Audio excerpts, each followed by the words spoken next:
Howdy, folks. Happy Tuesday. We're here. We're going to discuss the couple games that were in the NHL last night, some other things. But as usual, we'll start off with the pre-show. Russ, go ahead. So the other day, the WWE had an event called Hell in a Cell. Now, there's a lot of competition these days for wrestling. There's the AEW League. There's Master P just bought the, I think, Wrestling Glory or Glory of Wrestling League. Ring of Honor Wrestling. There's Ring of Honor. There's 3 or 4 leagues now. I think Total Impact's still around. So everybody's fighting for the WWE. And the WWE, I think, is losing their grip because, for one, they have brought back every old wrestler to the point now where Hulk Hogan says he wants to wrestle one more time. No, Flair is saying he wants to wrestle Hogan, and I guess Flair almost died like a month and a half ago. And Charlotte Flair, who's Ric Flair's daughter, who's I believe was a former women's wrestling champion, said, "Please don't encourage him." Yeah, so there's that, right? Hogan wants to wrestle McMahon. Hogan can barely walk to the ring. Like, I see some of these guys, I could see the hip trouble that they've had and had hip replacements. I don't know about this, but again, what it's doing is the WWE, every one of these big events now is bringing back a lot of their nostalgia.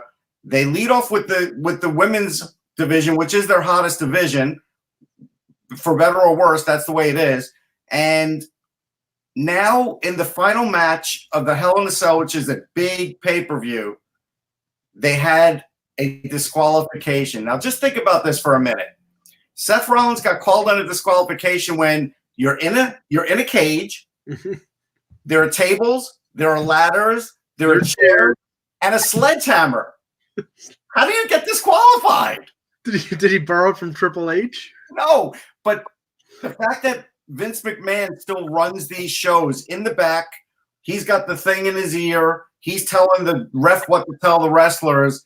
Clearly, he has lost it to the point where the fans were really unhappy. Now, I'll say this. The WWE the last few years has been giving the fans what they want, right?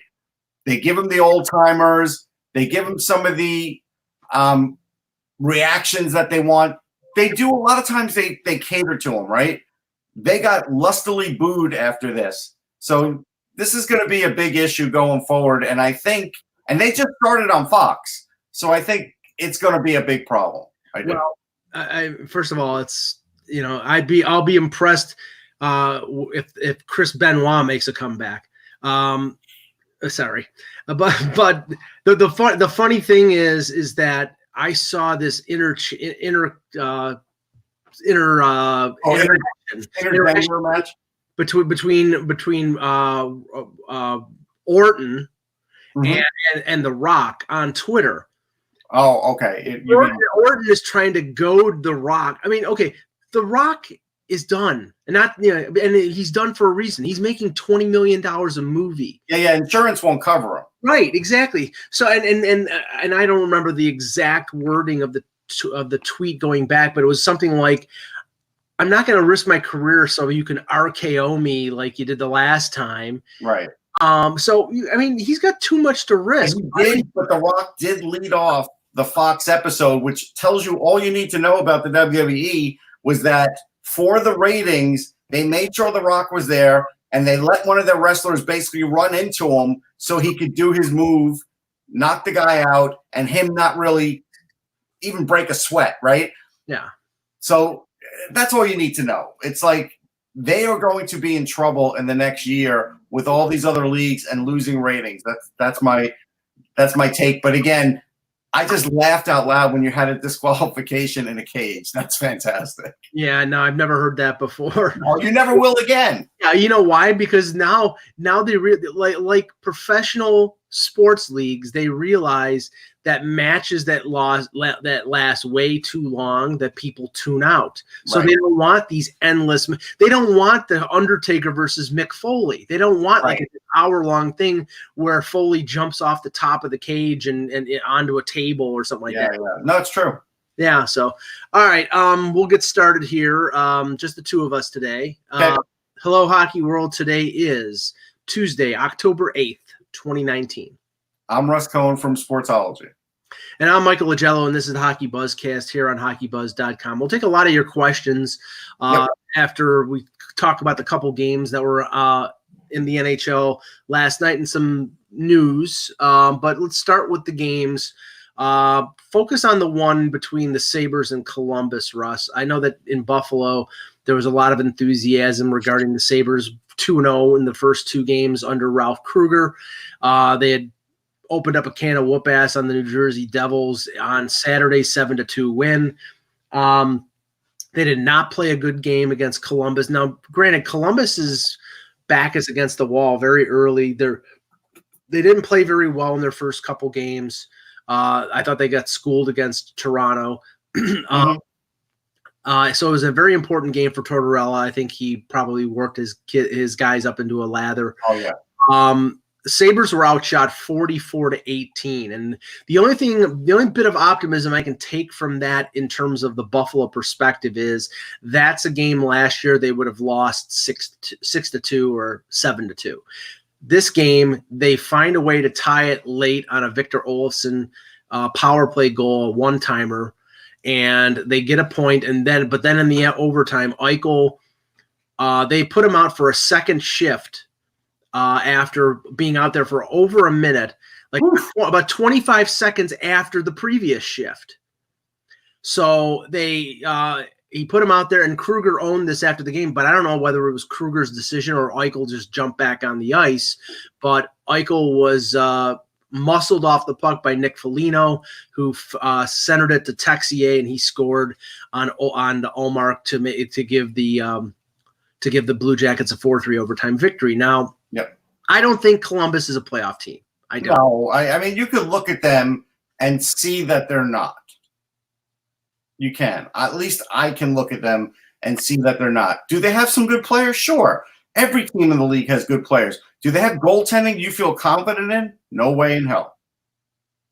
Yeah, I mean, well, and I didn't see a ton of this game. I was concentrating more on the other one, but only 18 shots, and I believe it was Korpisalo.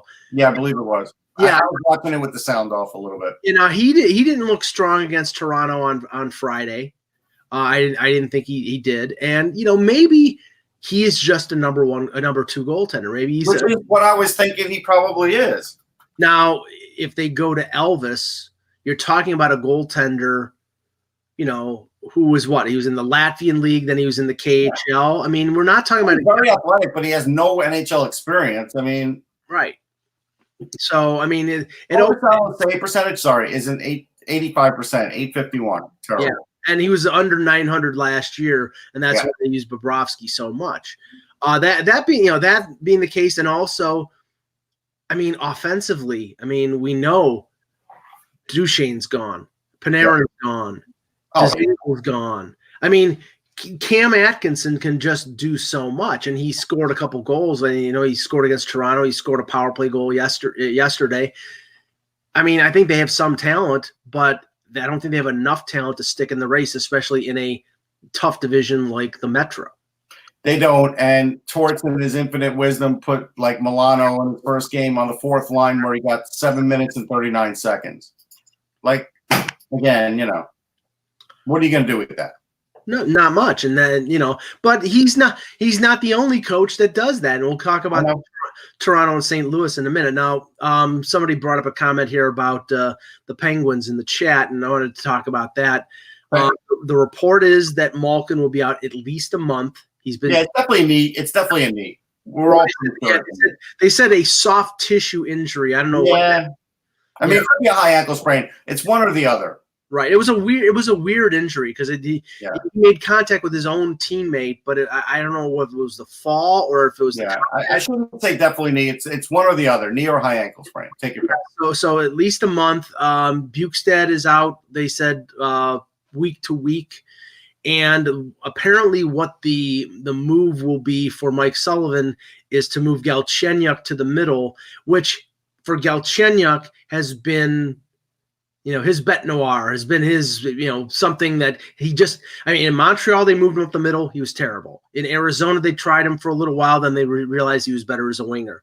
Now, because of injuries, he has to move to the middle. This is not good for Galchenyuk. Well, it depends. Let's take Depends who they put him with. I mean, put him with someone like Jake Gensel.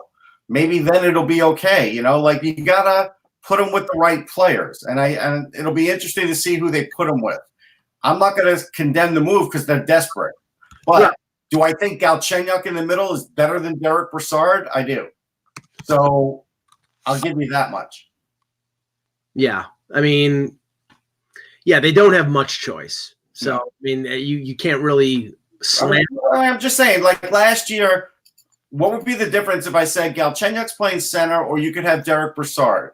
Like it's a toss-up, right? Derek Brassard never made me feel comfortable at this stage of his game playing center. Well, I mean, if you're talking about Derek Brassard 4 years ago, we're talking about Derek Brassard who was on 3 teams last year. So, yeah, that doesn't exactly make me exude confidence. No. Okay, now the other game in the league last night was the Stanley Cup champion Blues into Toronto against the Leafs. Entertaining game. Now, before you get into the game, I have to tell you, I saw a headline where the Toronto Sun, I believe it was like, you know, they write the lead-ins clearly for Twitter on a Steve Simmons article. So they put, is Jordan Binnington a one-hit wonder, you know, one-year wonder? And, of course, I'm seeing this the next morning. So I'm like, well, I guess the Leafs found out he's not.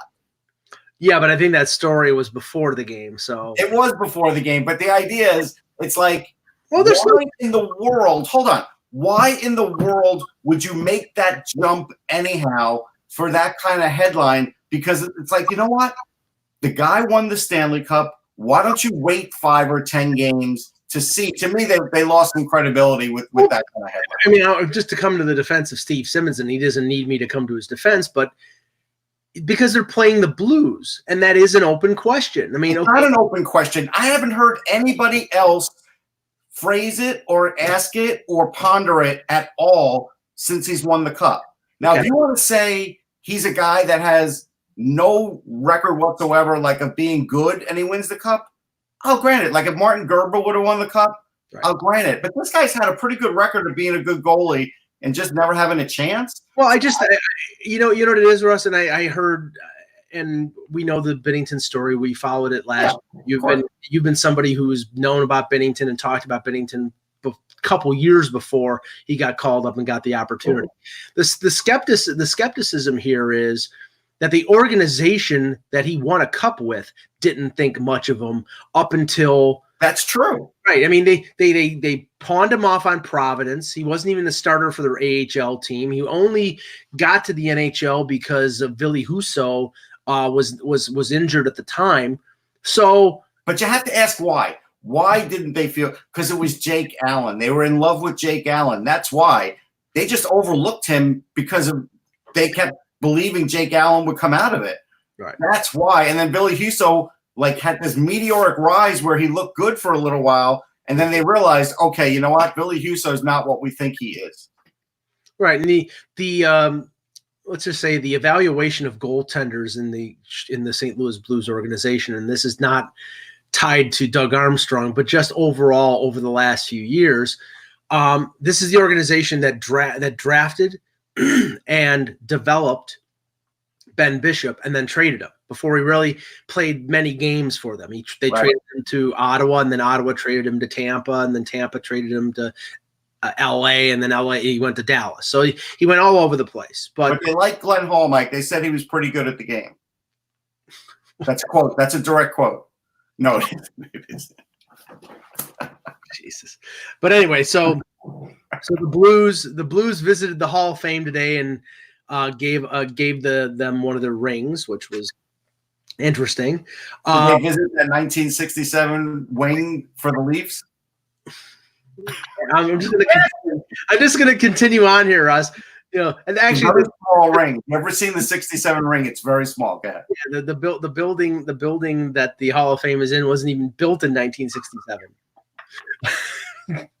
But anyway, so it was the Blues against the Leafs, and it was actually a pretty entertaining game. But the concerns about the Leafs that I've had, in spite of the fact that I think their defense is a lot better than it was last year. Yeah, is the fact that their defense is more attuned to jumping into an offensive attack, playing with speed, stretching the zones. It's not a defense that if you're in your own zone, they're going to muscle you off the puck and clear you from in front of the net. They're just not going to do that. And that's come up in a couple games. I know against Montreal that happened where either Ceci or Barry or Muzzin didn't get in the right position or got beaten to the puck by a Brendan Gallagher. Last night, the Muzzin-Barry pairing was out there for 2 of the 3 goals. The line that's been, I think, the most disappointing for the Leafs so far through 4 games has been the Marner, Tavares, and Kapanen line, with Kapanen playing out of position on the left side. And he's taking the brunt of it, and I don't think it's fair. But it's not fair that he's getting the criticism for playing what basically being put in a position that the coach put him in, but not playing very well. He's not playing up to the expectations that he had last year, and that's because he's playing out of position now. Right, and that's another thing with Babcock. It's like, Kapanen's not a grizzled veteran where, like, he's like Patrick Marleau and he can play multiple positions. Sometimes guys can't at a young age, and you shouldn't put him in a position to fail. And if he doesn't do well in the next game or two, he's got to move off of that. And a couple interesting things from this game. The fourth line, every one of them, even Babcock favorite Freddie Gauthier, play less than 9 minutes. Actually, the one who played the most was Spezza at 8:38. Gauthier played 6 minutes. Nick Patan played 5 minutes, which means they're loading all 3 of their lines at around at least 17, 18, 19 minutes. And you can't get – you can maybe do that all year. No. Yeah, and the thing is that they played 4 games in 6 nights, and he's done that every one of the 4 games. So, when these guys were spent against Montreal, the reason they were spent was because Babcock was mismanaging their ice time. Right. Now, the one encouraging thing is that he used Rasmus Sandin 15 minutes, which was more than the last 2 games put together. And the 19-year-old rookie played really well. Did not make any major mistakes. Was calm. I did see a hooking penalty. That was better going. He took a penalty, but they didn't get a score goal against it. But other than that, he played really well. Babcock liked what he saw, and hopefully that means that they'll play him that kind. If he plays that against the Stanley Cup champion, then he should be able to play that against Tampa Bay or Detroit, whoever they play against. So hopefully that means that they will play him more. Now, Justin Hall, the other defenseman, they rotated 5 and played Justin Hall about 5 minutes. Yeah. I will say this, though. A couple of things that I didn't like. You can't give Braden Shen that much space and time to take a shot. He only really shoots from that area, and nobody was on him when he scored his goal. Nobody. And the guy who was supposed to be covering him was one Freddie Gauthier. So right. That's a bad play only because that's only going to go one way. You know what I mean? Like that's one where even though Gauthier has a couple of goals, he just had a moment on the ice where he just lost an assignment, and they only lost that game by 1 goal. So, that's where these kinds of guys are going to cost Babcock, I think, rather than having the most talented guys out there. It's nice to want size and try and rely on size, but you're missing some other elements there. Now, the matchup tonight, looking at the schedule, the Jets play the Penguins, and it's gotten to the point of ridiculousness now when it comes to the Jets. We saw that they were in a injury in pregame. They lost Josh Morrissey. Now Dmitry Kulikov had some sort of leave of absence. There's no explanation of what that's about. Right now, tonight, against the Penguins in Pittsburgh, their defense is Sami Niku, who they just called up, Carl Dahlstrom, who they picked up on waivers from Chicago, Neil Pionk, who they acquired in the deal for Jacob Trouba, their first-round pick, Vinny Heinola, Tucker Pullman, who played some minutes for them last year, and Anthony Boteto, who was a minor league signing from Nashville. That's their top 6. Yeah, that's bad. You didn't know Morrissey would get hurt, right? So you got to say that, because if Morrissey were in there, it wouldn't look as bad. This is awful. Like, if they come out of this game and don't give up 5 goals, they're lucky. That's really what it boils down to. Yeah, but I mean, when it rains, it pours. I know. I mean, that's the way it is sometimes in this league. But right now, they're in a horrible spot. And maybe their best defenseman's in college, so you can't do anything about that. Their best, prospect defenseman in Sandberg. So what are you going to do? I mean, this is a tough go for them, man. This is where, again, Paul Maurice either earns his money or drowns. Like, I don't think there's any two ways around it, because you could give him the benefit of the doubt and say, yeah, injuries are occurring and whatever, but every coach knows this is going to happen to like almost every team at some point during the year. It just happened to them out of the gate because of all these circumstances. They're going to have to overcome it somehow, or they won't make the playoffs. Right. In other news, and we'll actually, let's talk about this one because it involves the Rangers. Little surprised at the, usually you don't get trades in the first week of the season. But we did last night with Vladislav Nemestikov being dealt by the Rangers to the Ottawa Senators for draft pick, and I think it was Nick Ebert. Yeah, Nick Ebert. Well, I think it was the last pick in the draft. I got to look. Okay, while you're looking that up. Now, the thing is, the Rangers retained $750,000 of Nemestikov's $4 million salary.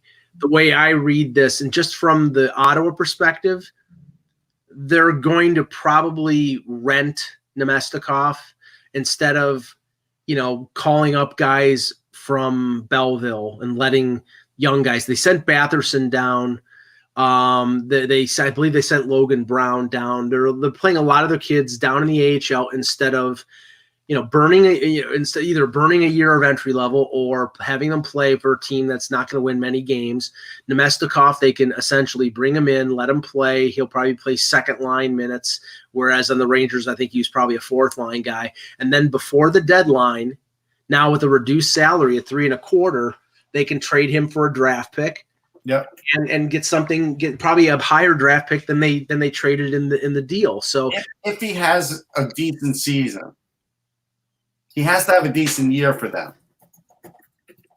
Yeah, I see. I would suspect that he would have at least a passable season because I think he's got talent. It's just in the situation that he was in with the Rangers. If he wasn't going to get ice time, then what do you think? Or I'm sure but what do you think the motivation was from the Rangers' perspective, other than relieving cap space to move Nemestikov now? I mean, it definitely was cap space, and that other issue where not everybody can play center. They were putting him on the wing. He's not really an ideal winger. So you have, Filipino and Vitaly Kravtsov in the minors, right? And so at some point you want to get one of those guys up here in New York and at least playing, but they want to get him some face-off time because you see now that there's a lot more strategy with guys on the ice and being able to go left and right with face-off. So that's a part of it. So they created cap space because they did have some issues where bonuses and such could put them over the cap. So now they're safe from having that happen. And now they'll have a little bit to spend at the deadline or if something else were to occur. So I think ultimately it's a good thing. This should have happened over the summer. I don't know why it didn't. Yeah, I mean, maybe there wasn't a team out there willing to take on all that salary, and maybe at this point they said, okay, if we can shave off, less, like around 20%, we can get this done.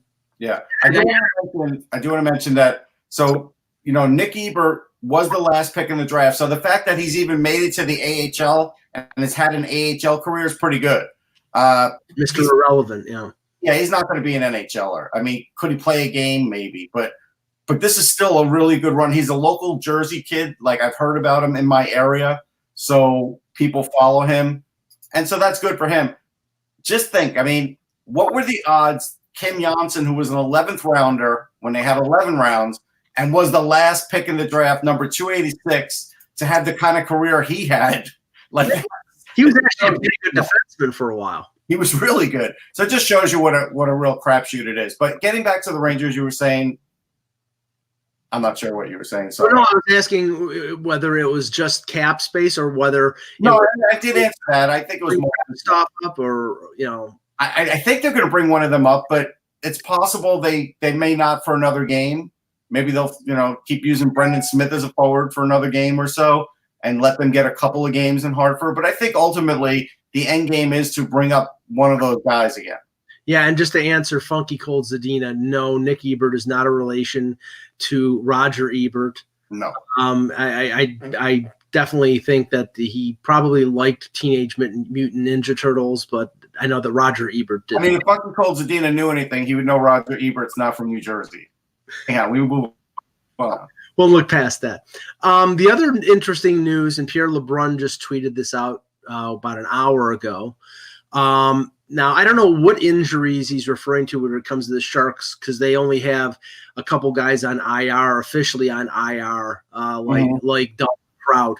But LeBrun was mentioning that things are heating up on the Patrick Marleau front, and that the Sharks, who are banged up right now, are among the teams who could have reached out to his camp. He says could potentially see a Marleau reunion in San Jose after all. A couple of other teams also in the mix.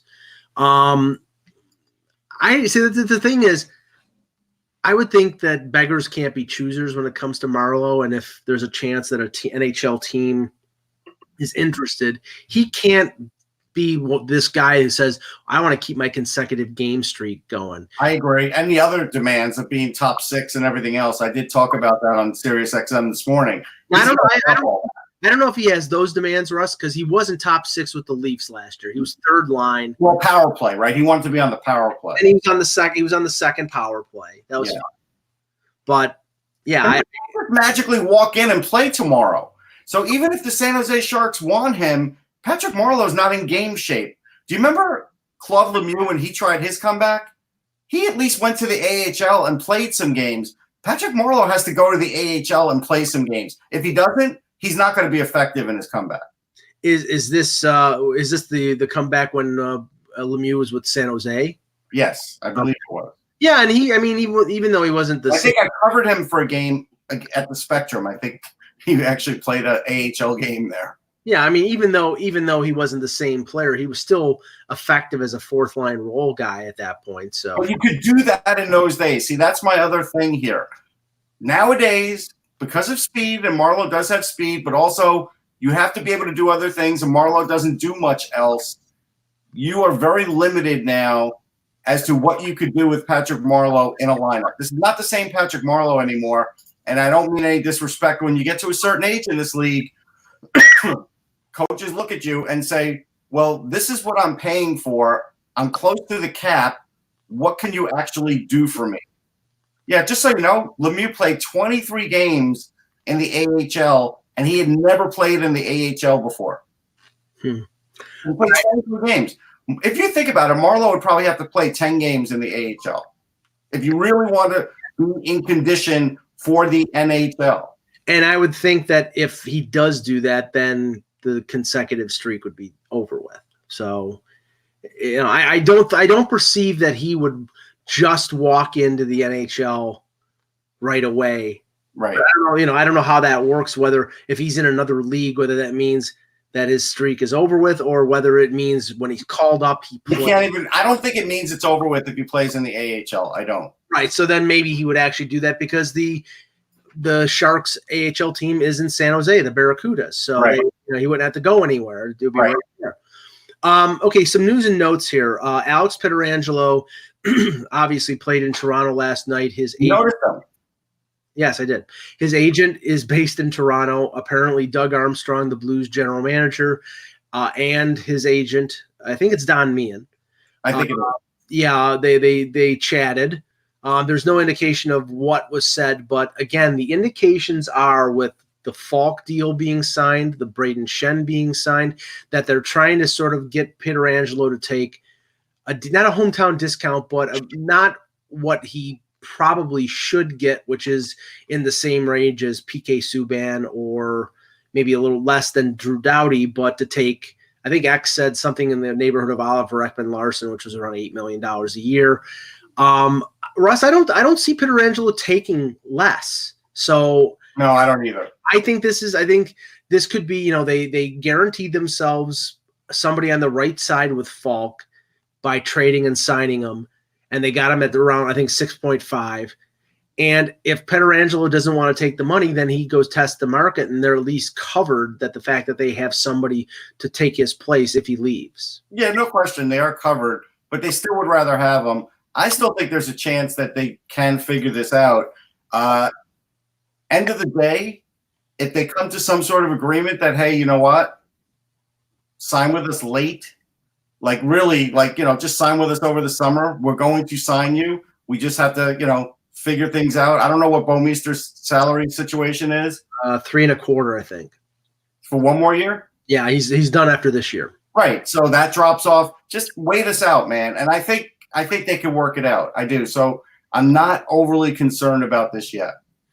Elliot Friedman in his 31 Thoughts column mentioned Roman Josi, who's in the same position as Pietrangelo at the end of this year. He's a UFA. He indicates that the negotiations between David Poile and his representatives have hit a snag. There was momentum in the summer. That seems to have stopped. Now, the perception was that they cleared Subban's contract to re-sign Josi.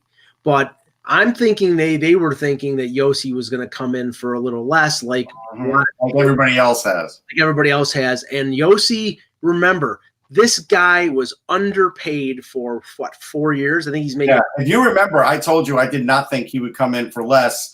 And that's why I wouldn't have been quick to trade Subban, because I didn't think it was a guarantee they were going to sign Josi. And now they're going to have to move somebody else out or sweat it out. Well, I think they have to give Josi at least what Subban was making, which was $9 million. And if you don't, then you're going to lose him. You're going to lose him. And I mean, that makes sense in terms of, okay, you pay him what you were paying Subban. Subban wasn't your best defenseman. This guy is homegrown. He's played there all the time. He's played there since Shea Weber. So, I mean, it's time to pay him. And if you don't want to pay him, fine, but he's going to go someplace else. So I wanted to mention, I saw the that Little Flyers miniseries on NHL Network. Right. I watched like a bunch of them successively. And so here's my take of it. And it ended just before, the game in Prague. So I knew after a couple of games, 2 or 3 games, with Frost and Farabee not scoring, hitting the post, doing all those things, that they weren't going to make the team. I just knew it. And even Vigneault was saying, boy, this is tough, but we want them to be successful. And again, you have to have young players be successful early in their pro careers. You don't want them starting out at the NHL level and going 9 games with no goals, then sending them down and having them go maybe another 10 games without a goal until it starts to kick in again.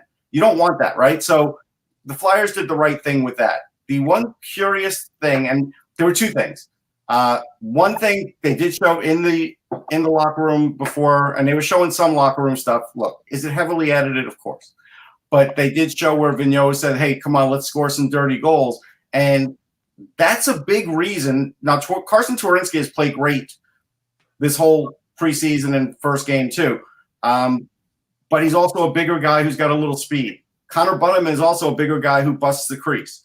There's a reason those 2 guys made it, and AB basically said the reason, because he wants to see guys get some dirty goals. You're not getting dirty goals out of Giroux, Voracek, Couturier, Van Riemsdyk. None of those guys, Raffle, none of those guys are getting dirty goals. So they're going to try and use the young guys for that. The other thing that I took out of this is, and I didn't really notice, but Chris Stewart was still overseas, even though he's on a PTO. He's getting traded better than any player I've ever seen on a PTO. He's actually traveling and practicing with the club overseas. Like they're paying for him to be on the, you know what I mean? And the one thing they showed a couple of times was him sort of talking to the young players. AV said the first game that he didn't like the way he played, but then afterwards said, I like him. I like him in the room. And then, of course, Fletcher's pushing him hard too. And so he is going to get signed when they figure out their cap issue or somebody gets hurt. The minute somebody gets hurt, Chris Stewart's going to get signed. I think that's the cliffhanger they left you with. That's, like a fait accompli. Okay, let's take some questions. I have to go to this one first. No response? You have no response. No, you said it all. What do I have to respond? You might respond with something, some snarky remark, something. No, my response is let's go to the questions. Fine. Okay, we have to start off with this one with a lot of love and good feeling. And Joe Morello says, JT, meaning John Tavares, looked amazing last night, Mike. LOL. Hope T.O. loses every game. Oh, that's nice, Joe. Thanks a lot. I'm sure you and Islanders Nation, when Tavares comes into Barclays or that barn in Nassau with all the rats, you'll be giving him a great welcome like you did last year. I don't understand when Islander fans became so bitter. Like, I lived on the island for over 20 years. The Rangers used to get killed by the Islanders for most of it. There were a couple times when that didn't happen, but most of the time they did. I didn't become bitter. There were players that were traded about. It's like, come on, man. I mean, it's like, you got to move on from this. You do. No, I don't know. That made the playoffs last year. Why in the world are you still focused on this? Now, I don't know if this is tongue-in-cheek from Joe, but based on the previous question, I would think it is, but we'll put it up anyway. Okay. Russ, what's your take on Kraftstoff being a healthy scratch in the AHL? Yeah, I saw that. The take is they just sent him down for paperwork reasons, or they want him to look at things first because they feel like, hey, you know what? You still haven't played a lot in North America. Why don't you look over how we do things here, and then we'll insert you. It's one or the other. I tend to think it's probably they want him to see how things are, and so he feels comfortable when he gets in there. That's not a bad move with a guy, he is only 19, and while the expectations are high, and we all have them for him, it's not a bad move. Okay, I'm gonna partner with this question to ask you two questions.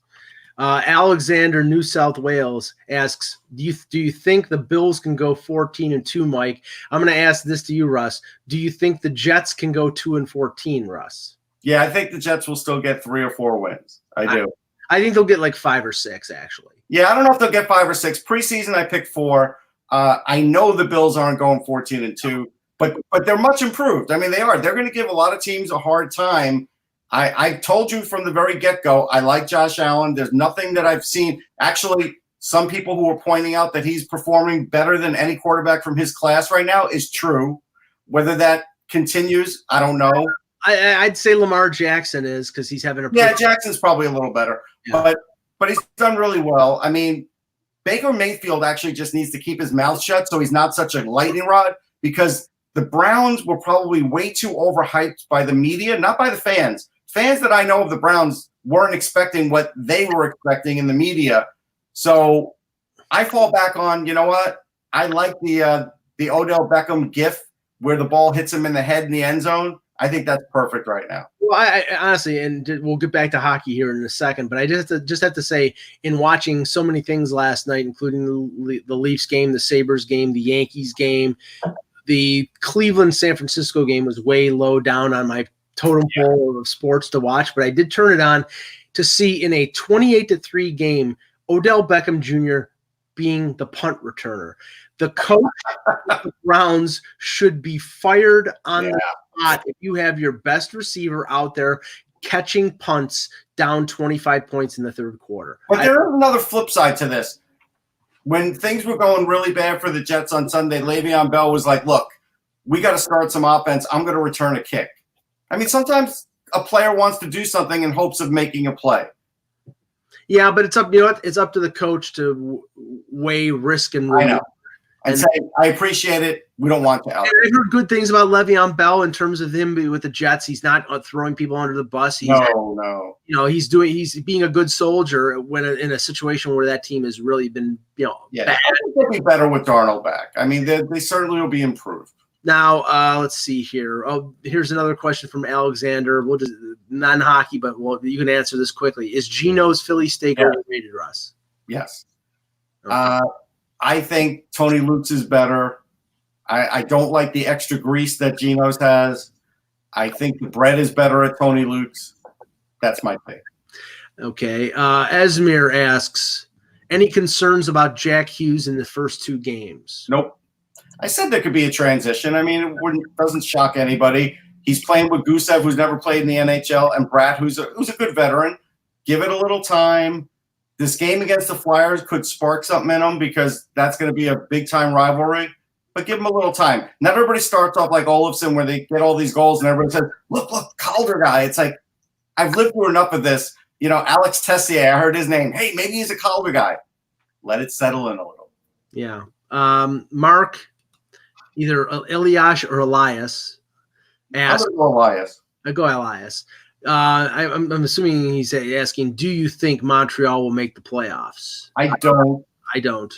I think they still have a problem on the blue line, and I still think they have a problem in their bottom 6. I think four come out of the Atlantic, and they're 5th. I will tell you this. If Ryan Poehling would have started the season unconcussed and coming in hot the way he looked like he was going to, I may have had a whole different take on it. But that sort of derailed things a little bit as to that extra element that they're missing on that team. He has it, but he's not going to be able to show it for a while. Now, I'll just put this one up. I have to say, I'm not up on 2020 draft picks, and I think it's unfair to start asking questions about where players are getting drafted. But I'll just put this one up. Golden Stick asks, Russ, are you coming to Sudbury to check out Byfield? Well, Quentin Byfield's a hell of a player. I've seen him in other tournament play. I would have to come to Sudbury and by the end of October, otherwise I'll be getting there via 3 feet of snow. So I don't think I'm going to make it there, but I have seen the player, and I do think he's a top 5 guy. Could he go first or second? There does seem to be some debate about that. I still think Lafreniere is the one, but I think after that, there's great debate. I think you have to, smart thing would be to do is to wait until they play Hamilton or the Niagara Ice, right, because Sudbury, I think, is a 5.5-hour drive from me. Yeah, that'd be that would be a 12-hour drive from you. That's No, I'm not doing it. Okay. Let's see any more. I'll tell you the furthest drive, if people care. The furthest drive I did to see prospects was from my house to Erie, Pennsylvania. And I did that to see Erie play Barrie so I could see McDavid and Aaron Ekblad at the same time. Plus there was Connor Brown. Plus there was, LeBanc. Dylan Strome. And there were a bunch of players there. I did it for that because I felt like, you know what? That's something where I could never, ever, ever experience that. So that one I did do, but Sudbury, no, sorry. Okay. Mark asks another question. Russ, will Reinhart get 70 points? Let me answer this one first. I will guarantee you, I will bet my mortgage that Griffin Reinhart will never score 70 points. I don't think Sam will get 70 either, but I like at least people are asking that question now, where about 3 years ago, people were like, boy, I don't know if he could even play. So at least fans have come around on him, but no, I don't think he'll score 70. I just have to say, Joe fessed up in another question. He said, any news on the Islanders-Winnipeg possible trade front?